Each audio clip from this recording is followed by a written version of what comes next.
আর আমার television staff বিদায় নিচ্ছে আপনাদের থেকে, এই ইউটিউব থেকে। এটা কোনোদিন একটা স্টুডেন্ট করতে পারে না।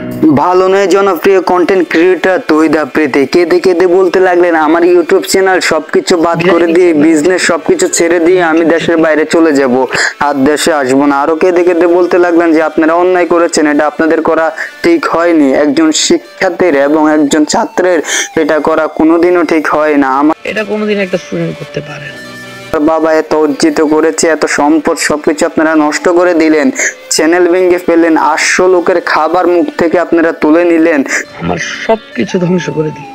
যারা জীবিকা নির্বাহ করতো আমার এখানে চাকরি করে আপনারা সবকিছু ভেঙে তছনছ করে দিলেন। কারো কথা আপনারা শুনেন নাই, আমার কথা শুনেন নাই। একজন মানুষ দেশে পরিচিত হলেই কি তাকে মেরে ফেলতে হয়, তার উপর আক্রমণ করতে হয়? পাই, এটা আপনারা অন্যায় করেছেন। আরো তিনি কেঁদে কেঁদে বলতে লাগলেন, আমি শেষ সর্বশান্ত করে দিলেন আপনারা, আপনাদের জন্য এতদিন আমি কি না করিনি।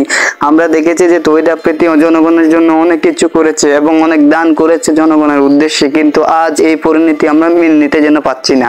তহিদ আফ্রিদি কেঁদে কেঁদে বলতে লাগলেন যে আপনারা আমাকে হয়তো বাঁচতে দিবেন না এই দেশে, আমাকে এই দেশে রাখতে দিবেন না আপনারা, আপনাদেরকে অনেক কষ্ট দিয়েছি মনে হয় আমি, আমার এই দেশে থাকা হলো না, আমার আর কন্টেন্ট ক্রিয়েট করা হলো না, আমার বাবার এত কষ্টের অর্জিত ফল আপনারা সব তছনছ করে দিলেন। তো বন্ধুরা, তহিদ আফ্রিদির আজকের এই কষ্ট অনুভব করে আপনাদের কেমন লেগেছে আপনারা মতামত জানান।